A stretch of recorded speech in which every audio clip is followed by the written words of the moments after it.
Hey friends, welcome back to the channel. This is Raised by Hippies. Today, back on my Women in Music History series, we're going to be talking about the incredible, iconic Grace Jones. Just a little reminder that if you haven't liked and subscribed yet, go on down and do that. Let's get into it. The 80s were truly full of some of the most unique artists. People really started to feel free to experiment for the first time. And when I say people, I mean primarily women, people of color, and LGBTQ people. And we should be so grateful for that because music would be hella boring today without their contributions. One of the most unique, a blend of disco style and punk rock attitude, is Grace Jones. A lot of people these days have heard of her, usually through RuPaul or another reliable queer pop culture source, but many don't know her inspiring story. Grace Jones was born in May 1948 in Spanish Town, Jamaica. I should mention here that the date of her birth is somewhat contested, but for the sake of simplicity, we're going to go with the accepted historical year that she was born, which is 1948. Her father was a clergyman and a politician in the city, but eventually he, just like so many others, were forced to leave Jamaica in search of better lives for their families. Grace was a middle child. She was a tall, lanky girl, and people teased her about her appearance. But she was great at sports, and she spent a lot of time outdoors. In the late 50s, her parents decided to leave the children with their grandparents and go to America to find work before moving the family there. This would have been a great deal if the grandparents in question hadn't been horribly abusive, particularly to Grace. She expressed some pretty strong feelings of hate towards her grandfather in particular later in life. Eventually, when Grace was about 13 years old, around 1960, her parents sent for her and her siblings, and they moved to Syracuse, New York. By the time she was 18 years old, she was enrolled in Syracuse University. It didn't take long for one of her professors to notice her striking look and offer her a job in modeling. This path, of course, would lead her to New York City, where she would start working for the Wilhelmina Modeling Agency. Working in New York City as a model in the late 1960s would have been wild for any woman of color. She struggled to obtain bookings and was frustrated to the point where she decided to leave the city.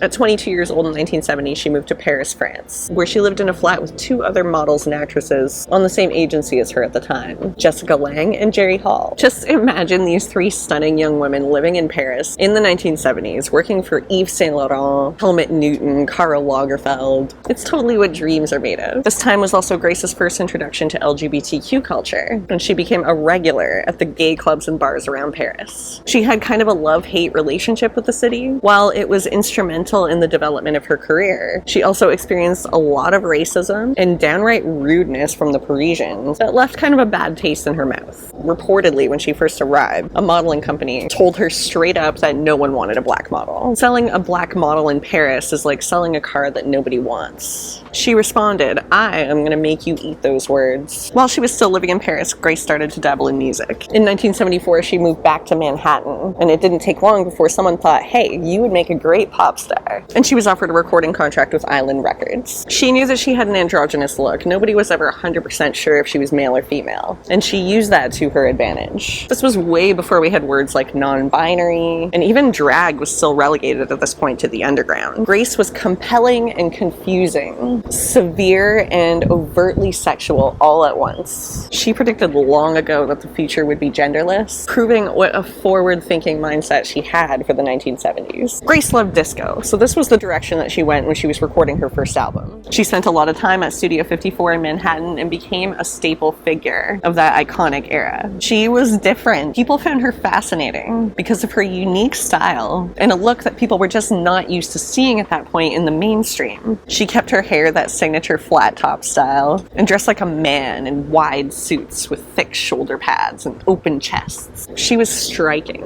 Her first album, Portfolio, was basically a collection of covers of French songs and songs from musicals sung in her own deep and powerful tone over disco beats. She had her first club hit off this album called I Need a Man, which immediately made her a huge celebrity in the gay clubs. In 1979, Ebony magazine would famously say of Grace that she was a question mark followed by an exclamation point, and no one has ever said anything more true. Sometime during the 70s, Grace met controversial photographer Jean-Paul Gaud. The two became fascinated with each other and started a professional collaboration which eventually turned romantic.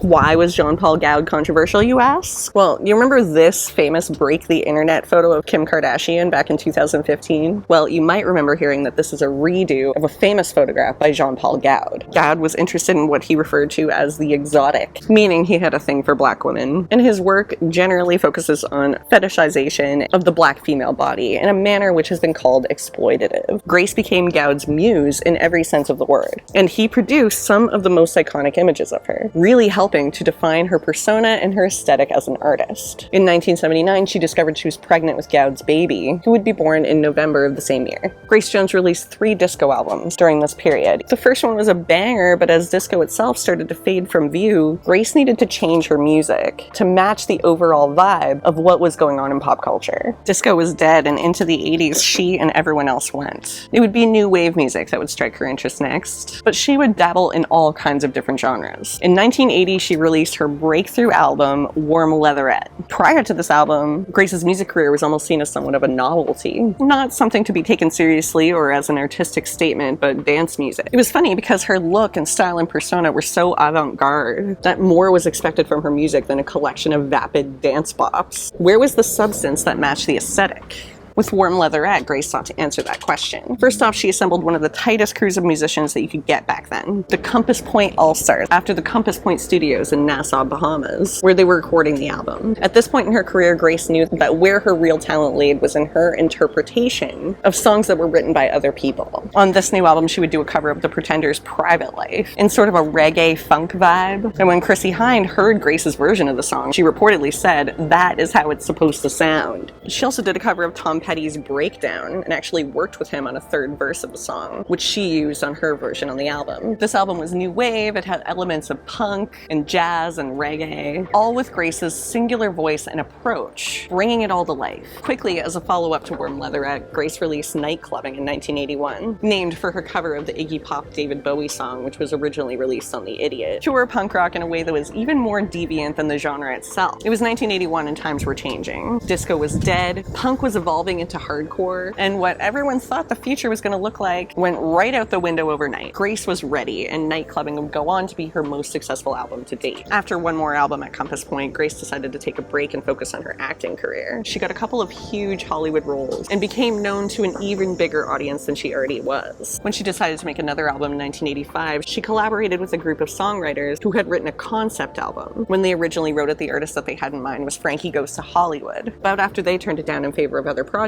it landed on the desk of Grace Jones. Slave to the Rhythm would be her most important and most influential album yet. That same year, she worked with artist Keith Haring on the Paradise Garage performance, wherein he used her body as a canvas. 5 years later, she would dedicate a song to him after his untimely death in the AIDS pandemic. In 1989, Grace would record her 7th and last album of the decade with Bulletproof Heart. By this time, she was at least co-writing almost all of her own songs, having outgrown covers and pushed the boundaries of experimentation as far as she could. The critical reception of that album was less than stellar, suggesting that Grace maybe had given up a little bit by this point. And they were a little bit right, because it was true that Grace was feeling restless and ready to move on from the music industry. She boldly stated, as she was known to do, that she would never make another album again, and so she didn't, for 19 years. Grace spent the next 2 decades doing small roles and appearances in films. She contributed songs to soundtracks and participated in the occasional fashion show. During this time, she also famously dated Rocky IV actor Dolph Lundgren, who she met when he was working as her bodyguard, and who she went on to help begin his acting career. In 1996, Grace fell in love with another bodyguard, a man named Attila Altenbay, who was almost 20 years younger than her. After the two dated for only about a month, they were married. Their relationship would only last about 7 years, though, because Altenbay could not handle the amount of attention that Grace was getting as a celebrity, and started to become abusive near the end of their time together. The final straw was reportedly in 2004, when Altenbay pulled a knife on Grace in the middle of an argument about a jealous situation. Afterwards, he took off somewhere, and despite Grace's efforts to find him to secure a divorce, he's never been seen since and is suspected to be hiding in Turkey with his family. In 2008, Grace met producer Ivor Guest through a mutual friend, and they got along so well that he showed her a track that he'd been working on. Grace wrote and added lyrics to the track, and eventually it would become her hit Devil in My Life. The two ended up spending a lot of time together in the studio and came up with over 23 songs together. For the recording of the album, Grace called up none other than the Compass Point All-Stars, and they recorded her critically acclaimed album, Hurricane.